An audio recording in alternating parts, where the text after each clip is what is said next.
Bismillahirrahmanirrahim. Assalamualaikum warahmatullahi wabarakatuh. Alhamdulillah. Alhamdulillahilladzi wafaqa man syaa min ibadihi li afdali ta'at wa iktisabi akmalil kamalat. Ashhadu an la ilaha illallah wahdahu la syarika lah.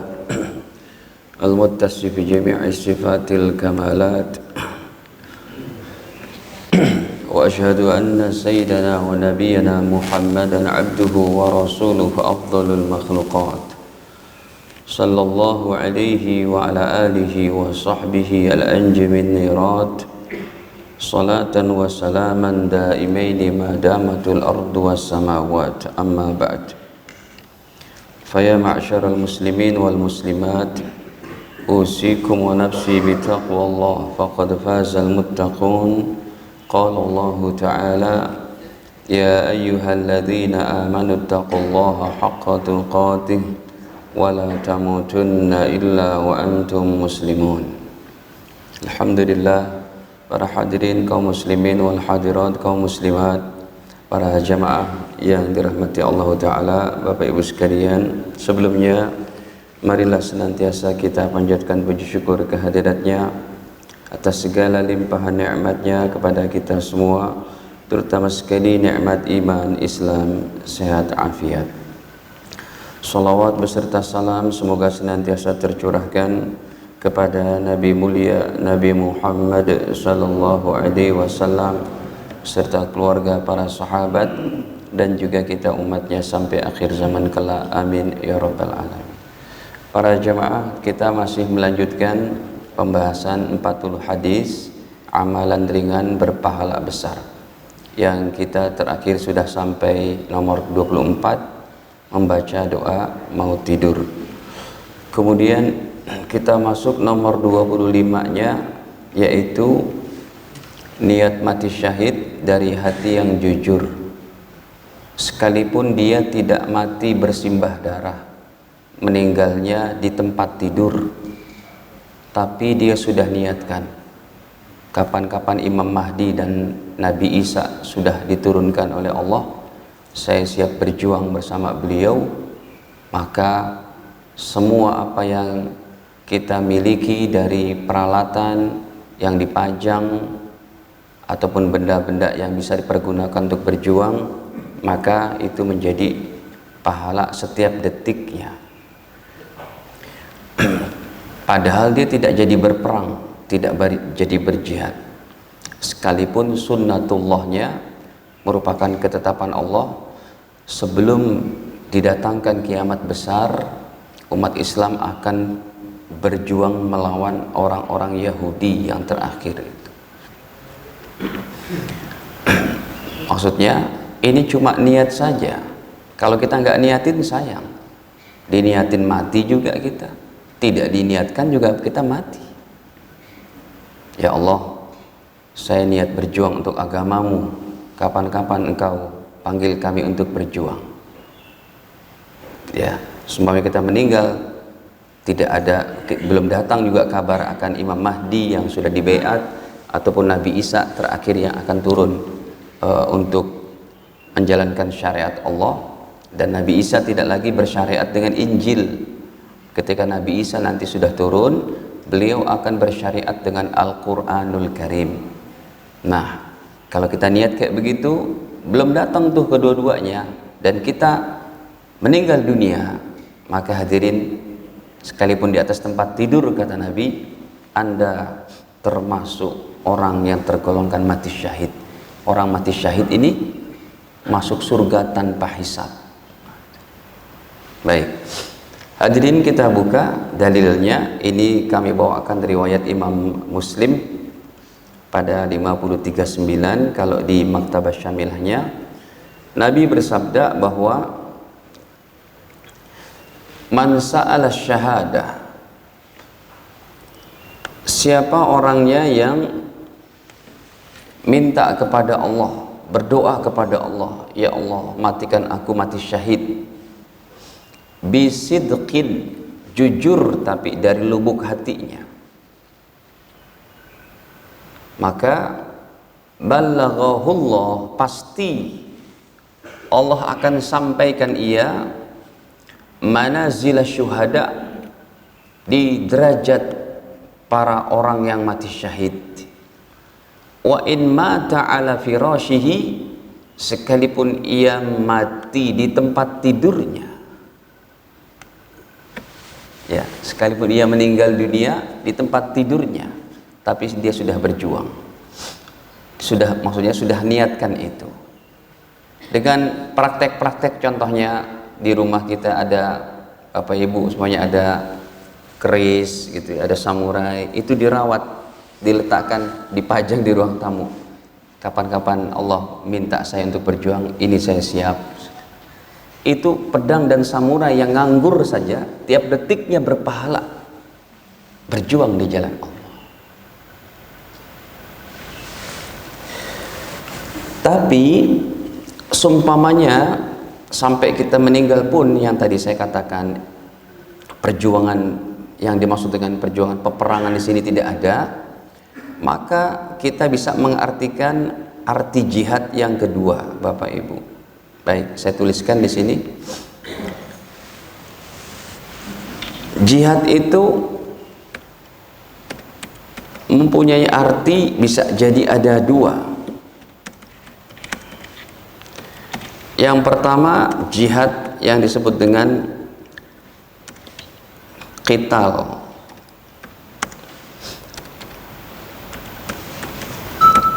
atau di sini dalam arti berperang melawan musuh-musuh Islam. Musuhnya nyata itu. Yang kedua adalah jihad dalam arti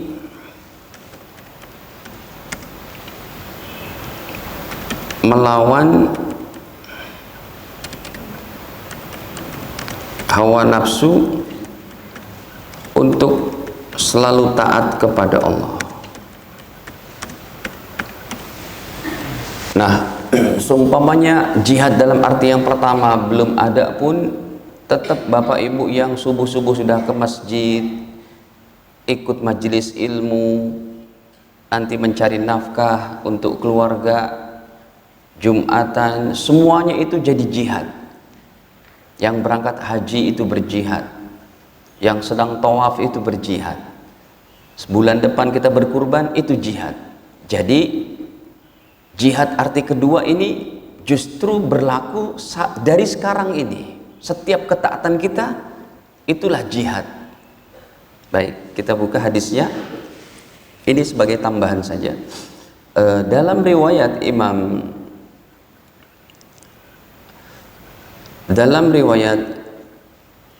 apa tadi? Saya lupa.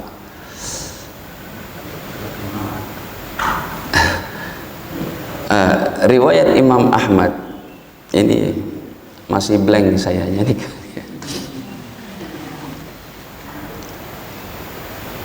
Padahal nyetir di tol nggak ngantuk tadi ya. Sampai sini adem senyum. Memang waktu sekarang ini Masya Allah, kalau kita ngaji itu waktu yang sangat hebat nilainya. Kenapa? Karena habis subuh tuh enaknya apa?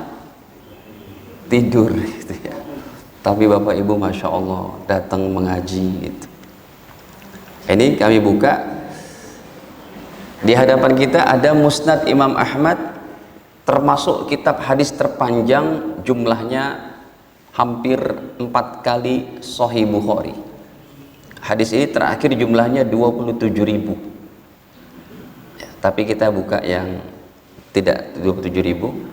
Makanya Bapak Ibu, kalau ada pengajian di masjid ini, ada narasumber yang datang, ada ulama, para ustadz, para kiai, hadirlah. Karena Bapak Ibu sudah nggak cukup waktu lagi untuk bongkar-bongkar hadis sampai nomor 2.000, 8.000. Cukuplah hadir di sini, nanti ustadz-ustadz tuh di rumah mereka sudah mempersiapkan, sudah meracik dalilnya. Ibarat makanan tuh, makanan siap saji gitu ya. Tapi jangan rendang yang di Kelapa Gading ya. Jadi ragu, jadi ragu makan dia.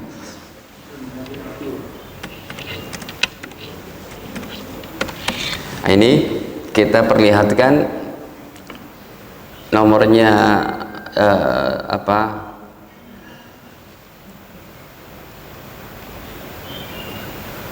Al-Mujahid man jahada nafsahu.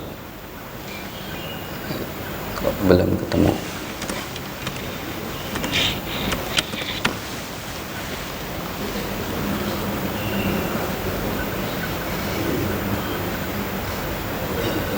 Ya, nomornya sudah 23.000 Bapak Ibu. Derajatnya hasan hadis ini. Nabi bersabda, al-mujahid, orang yang berjuang itu siapa? Man jahada nafsahu lillah, orang yang memperjuangkan nafsahu, dirinya, hawa nafsunya, ditekan lagi, lillah, untuk taat kepada Allah. Jadi kita berjuang terus ini. Itu arti berjuang ada dua, ya. Berjuang yang pernah Rasul ikuti, peperangan angkat senjata dalam melawan musuh-musuh Islam. Jadi Islam ini tidak identik dengan apa yang dikatakan radikal, terorisme, bukan. Islam itu ada syariat berjuang kayak begini untuk menunjukkan kesempurnaan Islam. Masa orang dikeroyok didiemin aja gitu kan?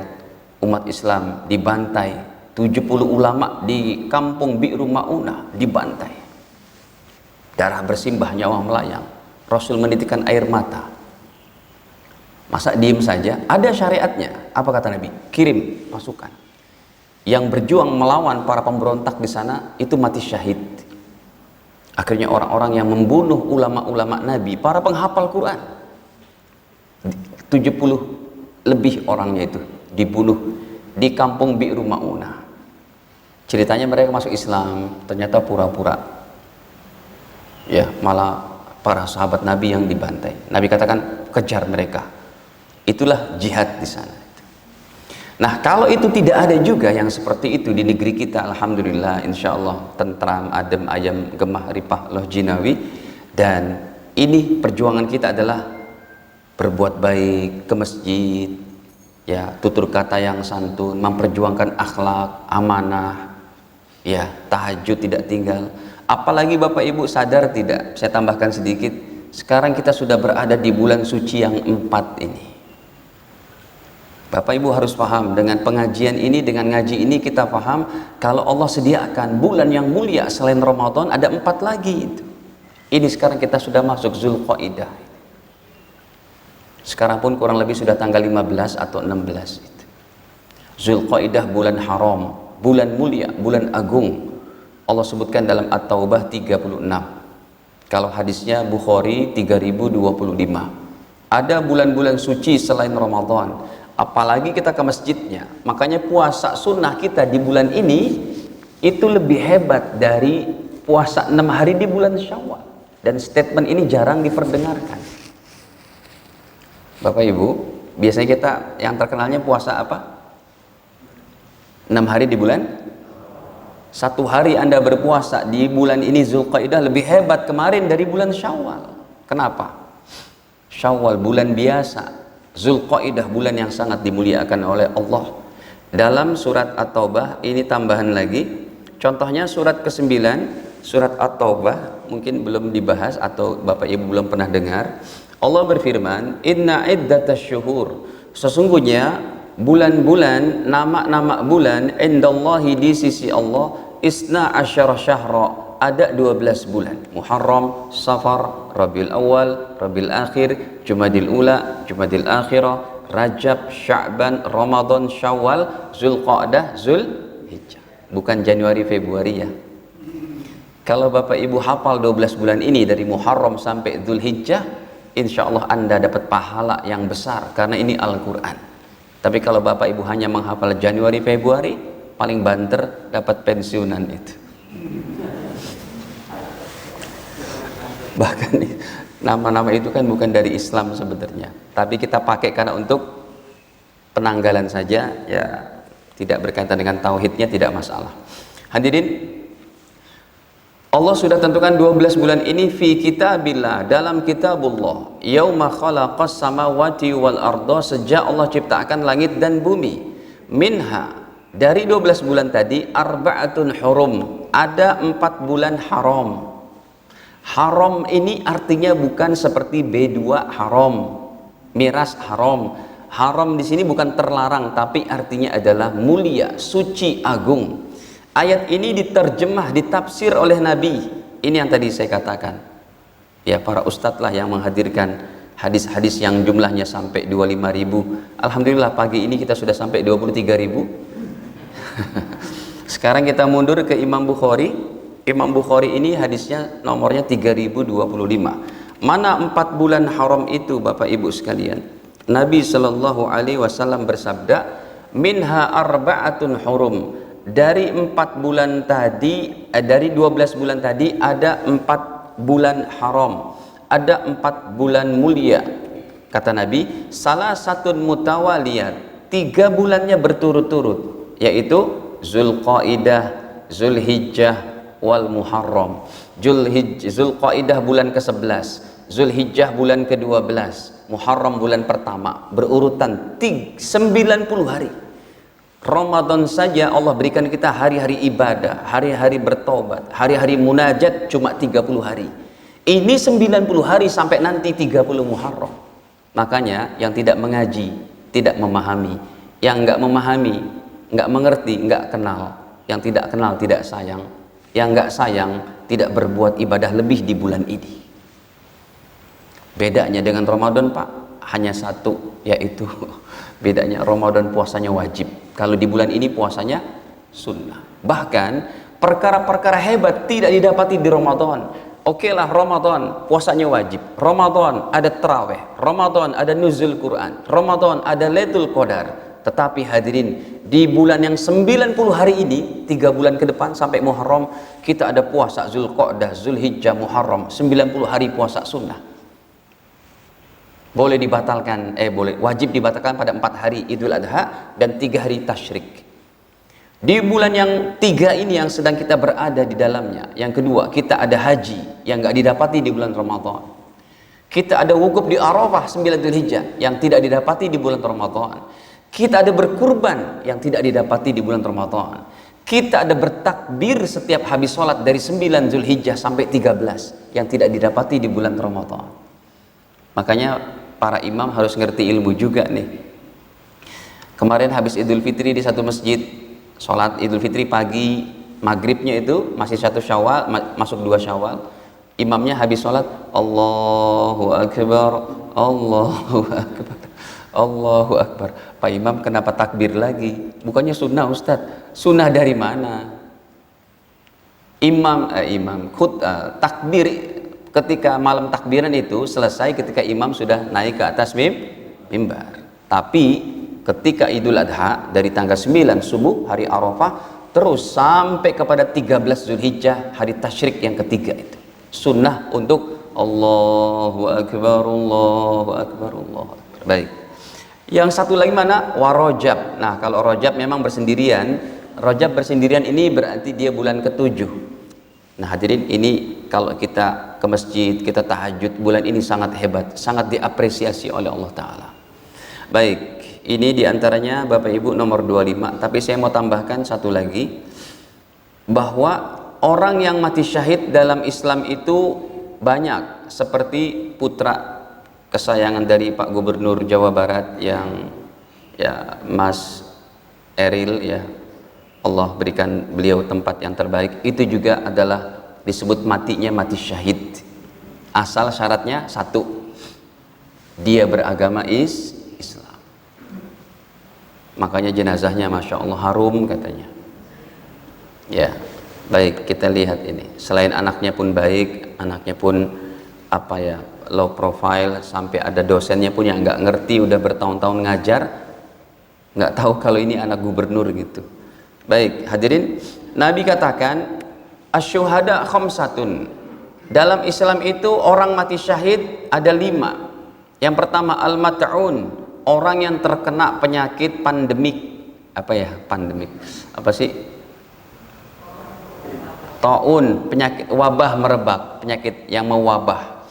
Nah, sebagian ulama katakan yang kena saudara kita, keluarga kita ataupun guru-guru kita yang meninggal karena Covid, ini insya Allah termasuk mati syahid. Seperti guru ilmu hadis di Jakarta yang sangat terkenal itu, Dr. Lutfi Fathullah, yang biasa mengisi di TVRI kajian hadis Sahih Bukhari, itu kan meninggal dunia juga tahun kemarin. Ya, Kiai Haji Abdul Rashid Abdullah Syafi'i, sekalipun beliau tidak positif, tapi gejalanya mirip-mirip sesak napas. Terus ulama sepuh di dekat rumah kami di At-Taqwa, putra dari Kiai Haji Nur Ali, pahlawan nasional dan ulama Bekasi, itu pun meninggal kemarin ketika Delta menyerang itu. Baik. Yang kedua, wal mabtun, orang yang sakit perut atau ibu-ibu yang melahirkan meninggal dunia. Ini pun kategorinya mati syahid. Orang yang mati syahid ini masuk surga tanpa hisab. Wal gharik, yang ketiga yang tenggelam. Ya, yang tenggelam. Yang keempat, wasahibul hadmi. Yang keempat adalah orang Islam yang tertimpa bangunan, ya, kecelakaan, itu mati syahid. Termasuk yang pesawatnya itu berapa bulan lalu atau berapa tahun lalu, itu pesawat Sriwijaya Air dan yang lainnya, yang itu termasuk mati syahid yang orang Islam. Kemudian yang kelima, wasyahid fi sabilillah, dan orang yang berperang di jalan Allah. Seperti paman dari baginda Nabi, yaitu paman Hamzah yang kuburannya ada di depan gunung Uhud, yang kalau kita umroh, kita haji, kita ziarahi, kita berdoa di sana. Dah, ini diantaranya nomor 25 Bapak Ibu. Jadi tinggal kita niatkan, ya Allah, saya niat berjuang untuk agamamu, gitu ya. Yang ke-26, istighfar anak untuk orang tua. Ini hebat sekali Bapak Ibu, ringan banget, tapi Masya Allah, kami alhamdulillah setelah mengetahui dalil ini, kami tidak tinggalkan amalan-amalan ini. Contohnya gini, biasanya kan kita istighfar itu diperintah oleh Nabi 170 sampai 100. Contohnya dalam hadis Sahih Bukhari. Dalam Sahih Bukhari itu Nabi beristighfarnya 70. Tapi kalau dalam Sahih Muslim 100. Saya tampilkan yang 100 saja, kita bulatkan biar enak ngitungnya. Contohnya, ini kita buka Sahih Muslim, Nabi bersabda, ya ayuhan nas, wahai umat Islam, wahai manusia, maksudnya umat Islam, wahai manusia, tubu ilallah, bertobatlah kalian kepada Allah. Fa inni atubu, sesungguhnya aku saja bertobat kepada Allah, fil yaumi, setiap harinya, mi'ata marratin, 100 kali. Rasulullah manusia tidak berdosa, Rasulullah manusia suci, Rasulullah manusia yang dijaga oleh Allah Ta'ala dari perbuatan dosa, dan itu sudah merupakan ketetapan Allah. Enggak mungkin Nabi berbuat dosa, sebab akan menjadi cacat bahasa-bahasa wahyu itu. Alkitab yang diturunkan, kitab-kitab langit yang diturunkan, Shahifah Ibrahim, Shahifah Musa, Shahifah Yusuf, Zabur, Taurat, Injil, kalau para nabi punya dosa, ini tidak akan dipercaya oleh umat, oleh manusia. Orang nabinya nongkrong di kafe kok gitu seumpamanya, nggak mungkin. Jadi turun wibawa dan muruahnya, dan akan menjadi ragu ini. Makanya sudah disetting oleh Allah seperti itu. Allah tetapkan bahwa para nabi tidak punya dosa. Kalau bahasa akidahnya itu, para nabi adalah maksum, gitu kan, maksum. Beliau beristighfar, bertobat, ini tujuannya memberikan contoh kepada umatnya. Aku saja loh yang dijaga oleh Allah, tetap beristighfar, bertobat sehari 100. Baik, biasanya kita mengamalkannya sebelum kita tahu hadis ini, hadis nomor 26 ini, biasanya kita istighfarnya itu lafaznya begini saja kan, astagfirullahaladzim, 100 kali.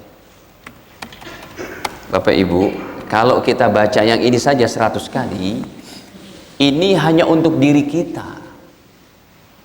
Tapi kalau kita amalkan yang nomor 26 ini, lafaz daripada istighfarnya tidak terlalu panjang, sama kayak begini. Cuma dia masuk ke dalam kategori bapak ibu kita juga diampuni dosanya, diangkat derajatnya. di surga oleh Allah dengan sekali istighfar. Paling tidak bacaannya begini.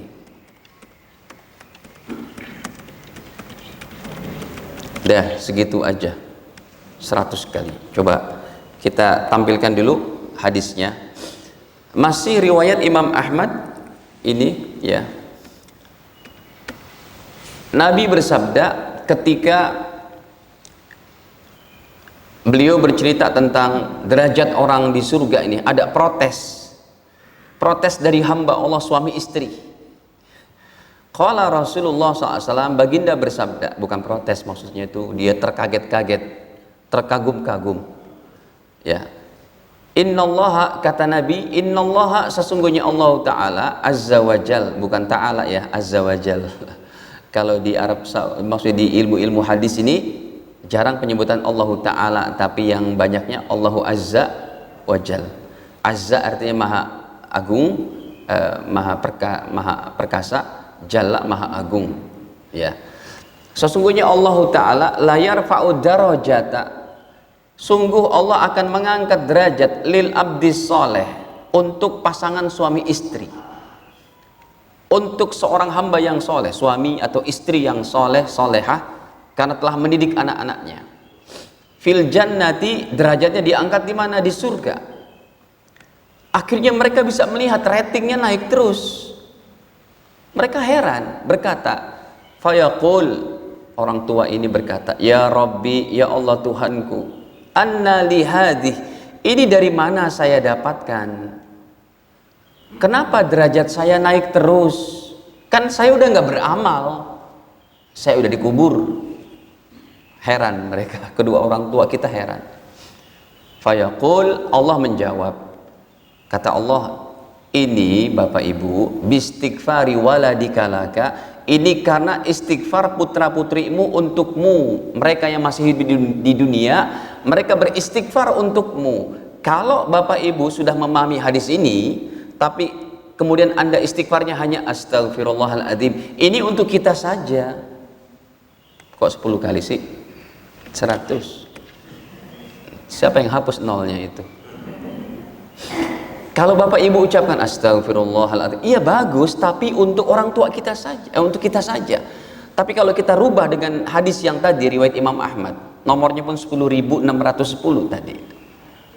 Ya. Kalau kita ganti dengan Rabbighfirli wali walidayya, ini ibaratnya sekali mendayung 2 pulau terlampaui. Artinya sekali ucapan Rabbighfirli wali walidayya, kita diampuni dosanya, Bapak Ibu kita diangkat derajatnya di akhirat. 1 kali istighfar seperti ini 1 kali diangkat. Kalau sehari 100 kali kita ucapkan, dan untuk ngucapin 100 kali Rabbighfirli wali walidayya hanya memerlukan waktu 5 menit. Setiap hari Bapak Ibu kita yang sudah meninggal dunia terutama, mereka akan melihat ratingnya naik terus. Inilah yang Allah maksudkan, qul hal yastabil ladina ya'lamun wal ladina la ya'lamun. Apakah sama orang yang mengaji ilmu dengan yang tidak mengaji? Orang yang mengaji, dia punya bahan bakar untuk beramal, dia punya persiapan baik, dia punya penyemangat, ada motivator. Motivatornya langsung dari Nabi. Kamu istighfar untuk bapak ibumu derajatnya dinaikkan ke surga. Ya, simple aja kata-katanya. Kalau astagfirullahaladzim untuk diri kita sendiri, tapi kalau kita rubah sedikit saja format bacaan istighfarnya jadi Rabbighfirli wali walidayya, ya Allah ampunilah dosaku dan dosa bapak ibuku. Ini untuk kita dapat, untuk orang tua dapat. Nah, Bapak Ibu yang sudah mengetahui pelajaran pagi ini nomor 20 berapa tadi?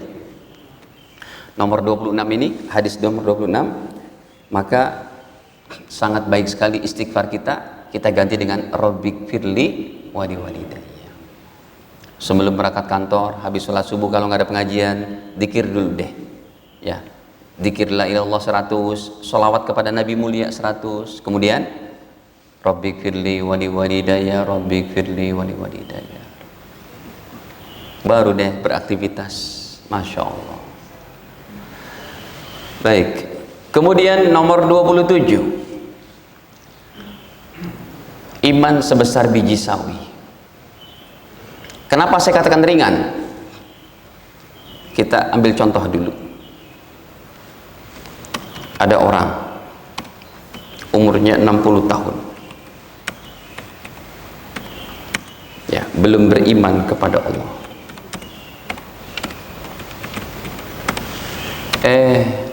Dia dapat hidayah, alhamdulillah.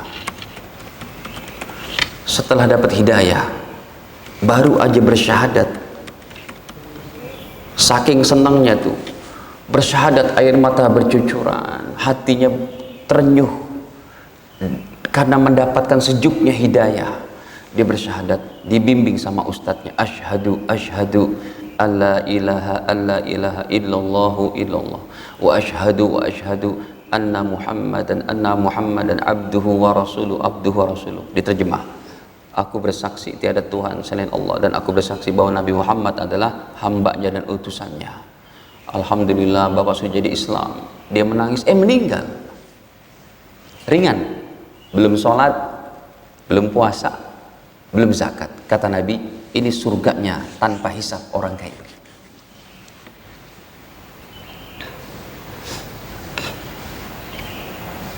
Makanya Bapak Ibu, generator hati kita ini adalah zikir yang standar tadi. Kalau Bapak Ibu agak lupa, saya ingetin lagi nih. Zikir standar itu ada 3 saja sih, nggak banyak-banyak. Yang tadi saya sebutkan. Cuma poinnya begini. Yang pertama, zikir hak Allah Ta'ala. Sudah pernah sih hak Allah Ta'ala ini kita baca la ilaha illallah 100 kali. Yang kedua, zikir hak siapa? Hak Nabi Sallallahu Alaihi Wasallam, yaitu baca sholawat 100 kali. Yang ketiga, zikir hak diri kita dan orang tua yang tadi itu. Bacalah Rabbik firli wali walidayya 100 kali.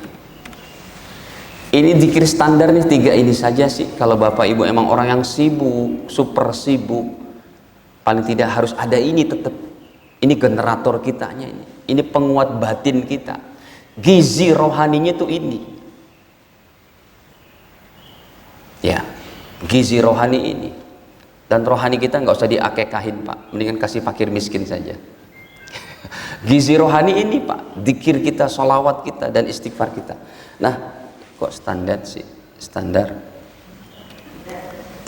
Hadirin, jadi hak diri kita dan orang tua kita berikan. Maka kata Nabi, iman sebesar biji sawi, yaitu dengan kategori yang seperti ini, terutama yang pertamanya itu zikir la ilaha illallah, yang tadi sudah saya contohkan. Ada orang 60 tahun baru masuk Islam, bersyahadat, meninggal, dijamin surganya itu. Apalagi kita yang sudah menekuni hari-hari nggak tinggalin zikir la ilaha illallah. Karena penentuan kita Bapak Ibu, pas kita meninggal ngucapin la ilaha illallah, itu yang dianjurkan oleh Nabi. Bagi kita yang orang Islam udah lama nih ibaratnya gitu. Coba kita inikan dulu hadisnya. Riwayat daripada Imam Abu Daud. Kalau ini nomornya 3118. Dari tadi nomornya ribuan terus Ustadz. Iya, memang yang adanya segitu. Sebab kalau yang hadis awal-awal tuh babnya bicara masalah sholat, berwudu. Kalau yang masalah begini-beginian itu biasanya sudah ribuan. Ini 3118, derajatnya sahih, riwayat Imam Abu Daud. Nabi bersabda, man kana akhiru kalamih, siapa orangnya yang akhir ucapannya dapat mengucapkan la ilaha illallah, dakhalal jannata, dijamin masuk surganya. Dan iman sebesar biji sawi itu, ya, iman sebesar biji sawi berarti orang ini Pak ngamalin Islamnya itu sholatnya setahun 2 kali kali ya. Cuma Bapak Ibu yang nomor 26 ini, mohon maaf, kalau nomor 27 ini, kalau emang dia punya dosa, dosanya harus digodok dulu. Ya, iman sebesar biji sawi berarti ngapain aja dia itu? Dosanya banyak, tapi bukan dosa yang berkaitan dengan keimanan, kekufuran, dan kesyirikan. Bukan dia keluar dari Islam. Dosanya emang banyak ini. Sampai dia dimasukkan ke dalam neraka. Pak Ustadz, emang ada orang Islam masuk neraka? Ada. Contohnya, kita buka sekarang Sahih Bukhari. Nomornya 44. Nah, ini masih awal-awal. Sebenarnya ini babnya bab tentang ilmu ya, tapi begitulah memang hadis Sahih Bukhari, kadang loncat ke sana, loncat ke sini. Hadirin, kata Nabi dalam Sahih Bukhari nomor 44 ini, yukhraju minan nar, akan dikeluarkan seorang hamba dari neraka. Yang namanya dikeluarkan, udah masuk belum? Dia dikeluarkan dari neraka, sudah masuk. Ini orang Islam. Jadi orang Islam, ada ustadz yang masuk neraka, iya, gara-gara dosanya yang banyak itu. Tapi dia tidak pernah mensekutukan Allah. Dia tidak pernah berikrar saya murtad. Dia tidak pernah berikrar saya menyembah Tuhan lain. Dosanya selain kesyirikan, kekufuran, kemurtadan. Dipahami dulu ini. Dosanya bukan yang berkaitan dengan iman. Sebab kalau dosa berkaitan dengan iman, sudah nggak ada harapan lagi, nggak bakal diampuni oleh Allah. Itu cara mainnya dalam akidah kita. Orang yang di luar agama Islam tidak wajib memahami ini. Ini kan internal agama kita. Ya, makanya ada seorang agama Hindu bilang, saya dibilang kafir, memang betul. Justru kalau saya bukan kafir, aneh jadinya. Karena kafir itu orang di luar Islam. Ya, betul. Saya bukan ada kaitan dengan Islam, saya Hindu. Gitu. Di YouTube-nya itu ada yang bicara kayak begitu. Ya, nah hadirin, jadi kalau orang ini dia tetap ada imannya, dosa seberapapun memang harus ditebus dulu. Sumpamanya dia tidak diampuni, saat itu dia harus masuk neraka dulu. Ini hadisnya, kata Nabi Sahih Bukhari, kata baginda, yukhraju minan nar, akan dikeluarkan dari api neraka, man qala la ilaha illallah, siapa orangnya yang masih memiliki iman sebiji sawi daripada la ilaha illallah, wa fi qalbihi misqala dzarratin misqala wazni syairah, sekalipun dalam hatinya sebesar biji gandum, keimanan. Yang kedua, sebesar biji jagung, burroh, keimanan. Yang ketiga, kata Nabi, yukhraju minan nar, akan dikeluarkan dari api neraka sekalipun imannya dalam hati, yaitu la ilaha illallah dalam hatinya, sebesar wazna dzarratin, sebesar biji sawi. Ya, artinya Allah begitu, hadis ini kita tampilkan tujuannya, Allah begitu menyayangi hamba-hambanya. Nanti di akhirat Allah akan perintahkan malaikat, wahai malaikat, kulihat di dalam neraka itu ada secercah cahaya di keraknya neraka. Apa itu? Kamu lihat. Malaikat masuk, lihat. Tentunya malaikat gak kepanasan karena tercipta dari cahaya. Cahaya ini unsurnya lebih hebat daripada api biasa. Neraka itu dari api. Akhirnya malaikat masuk, lihat, ya Allah, secercah cahaya di dalam neraka itu ternyata adalah sinar daripada kalimah la ilaha illallah dalam hati seorang hamba yang dia mati tetap ada iman. Dia masuk neraka gara-gara banyak dosanya itu. Kata Allah, keluarkan dia, aku sudah ampuni dia. Akhirnya dibawalah dia, dibawa oleh malaikat, dikeluarkan. Kata Nabi, badannya sudah hangus. Kemudian Allah siram dengan air kehidupan. Mulai tumbuhlah dia, seperti pohon toge, seperti pohon apa gitu yang baru tumbuh. Udah gitu Allah katakan, mas, udah jangan bersedih, aku sudah ampuni dosamu, sudah sana sekarang masuk surga. Benarkah ini ya Allah? Engkau nggak bercanda sama aku ya Allah? Kata hambanya, betul, sudah, karena kamu masuk surga sekarang. Setelah dia melihat surga, ya Allah, ini wajadtuha mal'a, saya lihat surga udah penuh ya Allah. Allah katakan, apaan surga udah penuh? Kamu lihatnya penuh dengan pesimisan. Udah, kamu jangan bersedih, sana masuk surga, lihat lagi. Dilihat lagi, ya Allah, udah penuh betul ya Allah. Enak aja kamu, mana mungkin surga sudah penuh, kamu aja ini orang paling dablek, kata Allah. Oh, ini terjemahan saya, kamu orang paling dablek ini, surgamu aku berikan 10 kali lipat dunia dan seisinya. Itu hadis Sahih Bukhari. Orang yang punya iman sebesar biji sawi, mendapatkan surganya 10 kali lipat dunia, bukan satu kali dunia, bukan. Ya, ini ada pembicaraan, tentunya itu hadisnya riwayat Imam Bukhari juga, ya, dan nomornya pun sudah sekian ribu lagi. Ini dia contohnya 6.000 sekian, 6.202 hadis yang tadi saya terjemah itu. Allah katakan, lihat sana, wajadtuha mal'a, penuh ya Allah. Lihat lagi, mal'a, penuh. Lihat lagi sampai 3 kali. Maka Allah katakan, enak aja surga udah penuh. Kamu tuh orang paling terakhir masuk surga dan orang terakhir saya keluarin dari neraka. Kata Allah Ta'ala, fa innalaka misla dunya. Enak aja surga sudah penuh. Surgamu itu adalah misla dunia, seperti dunia dan seisinya, dan aku lipat kalikan berapa? Wa asyrati amsaliha, 10 kali lipatnya. Ini orang paling akhir keluar dari neraka kayak begini surganya. Sebab apa? Punya la ilaha illallah Muhammadur Rasulullah. Tapi tetap kita tidak boleh bermain-main dalam keilmuan. Pak Ustadz, kalau ini tetap masuk surga, ya udahlah, nggak apa-apa, yang penting saya bisa masuk surga juga Pak Ustadz. Sekalipun harus mampir gitu ke neraka, tidak boleh berkata seperti itu. Baik. Kemudian hadirin, isyraq jam berapa? 5 atau 59? Itu 5:59. Sebentar lagi ya. Satu lagi deh. Hadirin, sudah. Nomor 28. Mati mengucap la ilaha illallah. Yang tadi itu ya,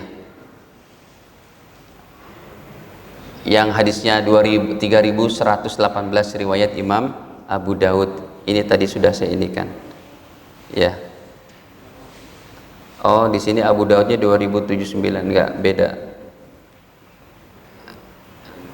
Tadi yang saya bawakan 3118 ini. Nabi bersabda, man kana akhiru kalamihi la ilaha illallah, siapa yang akhir hidupnya, sakarat mautnya dapat ngucapin la ilaha illallah, dijamin surganya. Hanya saja Bapak Ibu, ini tidak bisa secara kebetulan, ini harus dirawat dari sekarang, supaya ketika malaikat maut datang kepada kita, kita udah siap dengan ucapan la ilaha illallah. Lebih baik. Cuma yang saya bawakan ini yang ekspres aja deh, biar Bapak Ibu nggak boring dulu gitu. Nanti kalau terlalu panjang susah ngamalin. Ini kan tadi saya katakan cuma 5 menit. Coba aja nanti. Rabbighfirli wa liwalidayya, Rabbighfirli wa liwalidayya, 5 menit cukup 100 kali. Itu dulu. Dah, ada lagi? Ibu-ibunya ada yang mau tanyakan? Silakan.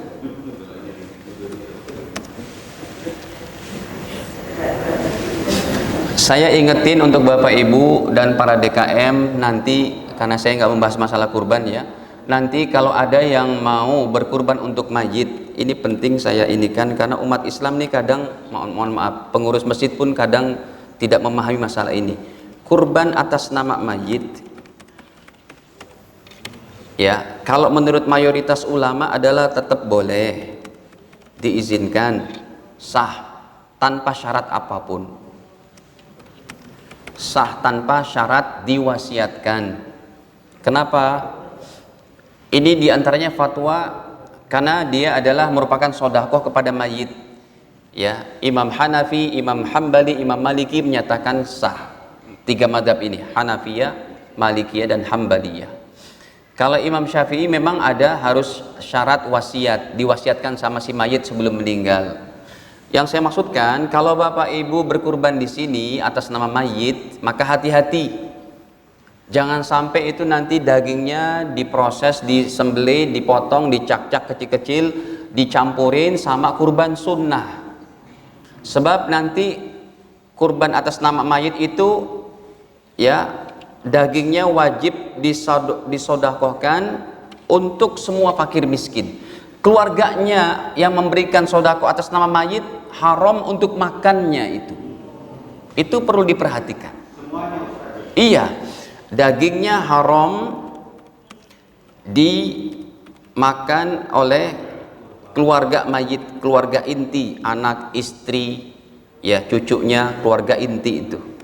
Nah, kemudian juga haram diberikan kepada tetangga yang mampu, rumah bagus, ada kendaraan, tapi dia nggak berkurban, dapat jatah dari masjid satu bungkus, tapi di situ ada potongan kambing yang untuk atas nama mayit, haram itu. Yang haramnya ini DKM-nya. Ya. Jadi gimana Ustadz? Kalau memang Anda mau berkurban atas nama mayit, satu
kambing satu orang, nggak bisa dua orang.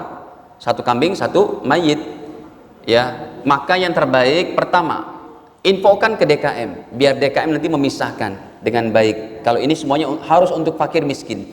Yang kedua, kalau emang bapak ibu mau lebih enak lagi, langsung aja kasih ke anak yatim, asrama yatim, pesantren yatim, para duafa. Ini atas nama ayah saya si fulan. Ini satu kambing atas nama ibu saya Fulanah binti Fulan. Begitu. Diingat, kurban untuk mayit ada fikihnya yang nanti kalau kita terjerumus dalam ini bisa haram, terutama dagingnya. Sebab kalau kurban yang sebiasanya tiap tahun kita lakukan itu kurban sunnah namanya. Kurban sunnah itu DKM sudah, panitianya ini sudah pencak-cak, sudah ini rapi, sudah dimasukkan ke plastik. Itu ketika fakir miskin yang dapat kupon yang sudah menerima, sisa masih ada, boleh kita bagi tetangga kita yang mampu, boleh, tidak haram. Itu namanya kurban sunnah. Tapi kalau kurban untuk mayit ataupun kurban nazar, maka semuanya wajib untuk fakir miskin.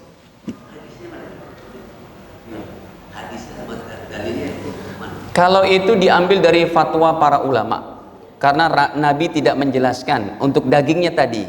Bagaimana fikihnya? Begini, ketika bapak ibu berkurban untuk atas nama mayit, itu kan jadi hak mayit kambing ini.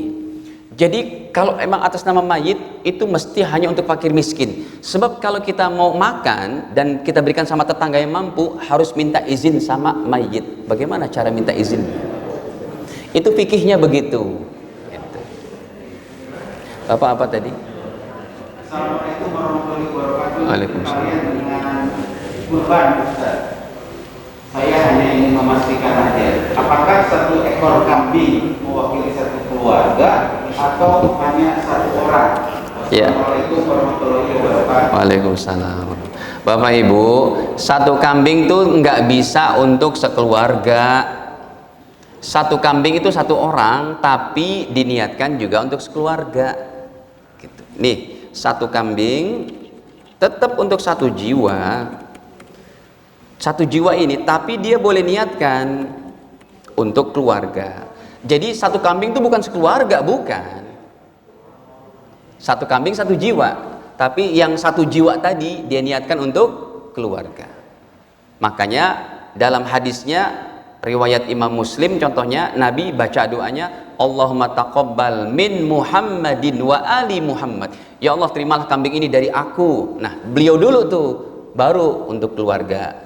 Jadi diniatkannya itu berapa saja tuh. Istri Nabi berapa yang sudah meninggal waktu itu? 2. Yang masih hidup 9. Anak-anaknya 4. Yang laki 3 sudah meninggal semua. Cucunya 2. Itu namanya keluarga Nabi semua. Dan itu include. Tapi sebutannya bukan satu kambing sekeluarga, bukan. Satu kambing satu jiwa. Cuma si kepala keluarga baca doanya ketika menyembelih atau disembelih hewannya, terimalah kurban ini dari saya ya Allah dan keluarga. Begitu caranya.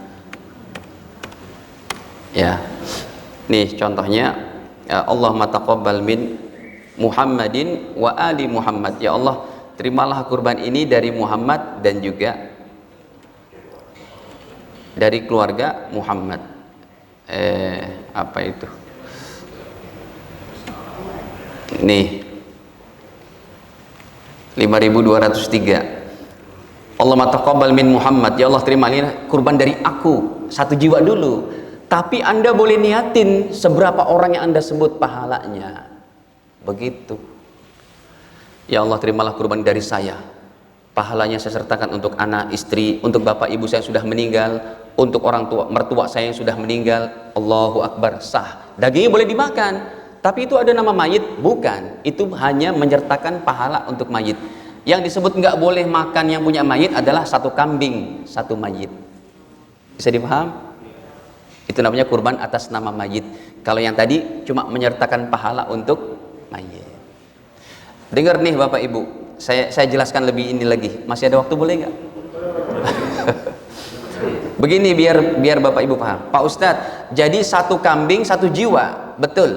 Lalu diniatkan untuk semua keluarga atau seberapa saja yang mau kita niatkan? Betul. Pak Ustadz, saya mau yang afdol kalau gitu deh. Uang nggak masalah. Saya anak istri semuanya ada 4 jiwa. Yang afdolnya apa? Tetap satu kambing Ustadz? Oh tidak. Ini yang perlu dipahami. Ustadz, saya uang gak masalah.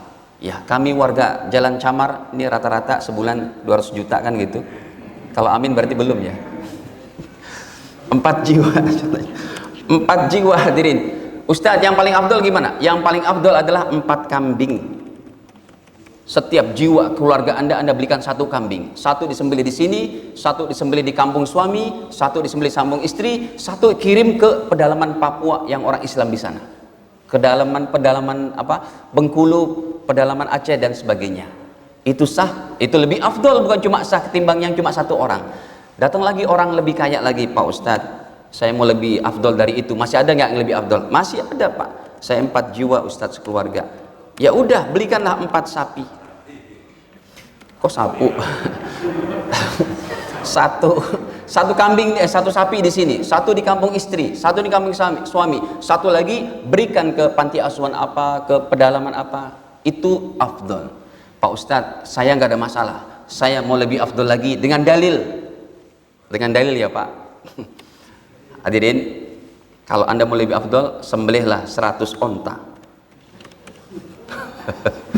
Karena Rasulullah pernah tahun 10 Hijriah menyembelih 100 onta. Kurbannya onta 100 ekor.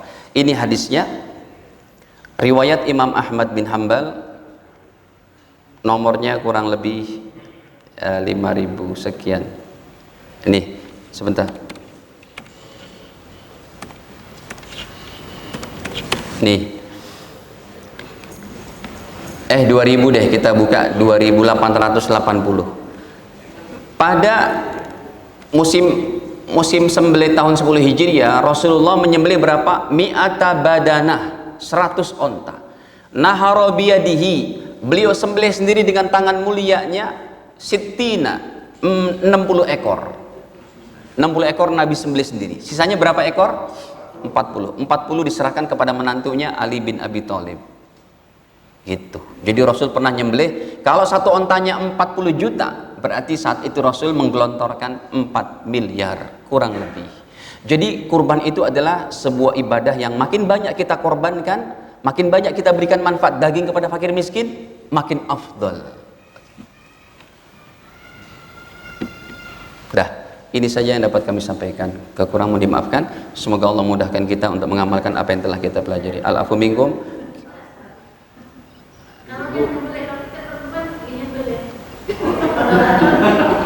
Ibu, yang ibu-ibu tidak diperintahkan untuk menyembelih. Maka dari keluarga laki ibu ya, suami, anak yang sudah akil balik. Kalau perempuan sunahnya itu ketika Fatimah menyembelih. Kata Nabi, Fatimah, ta'ali, sini Fatimah. Ini kamu saksikan. Ya, jadi yang nyembelih laki-laki, lalu si ibu tadi tetap menyaksikan begitu. Sambil berdoa, Allahu Akbar, Allahu Akbar, ya Allah terima, ya Allah terima. Bukan ibu yang nyembelih sendiri gitu. Apa?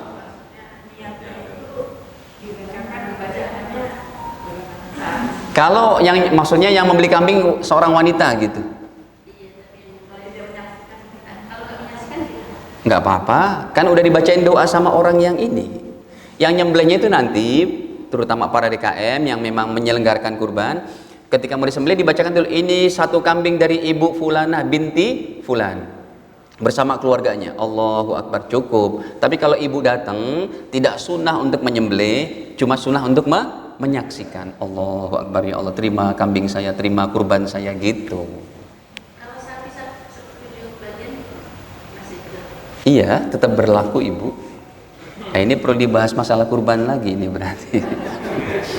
Memang saya nggak membahas kurban, cuma tadi cuplikan aja karena saya tidak membahas masalah kurban.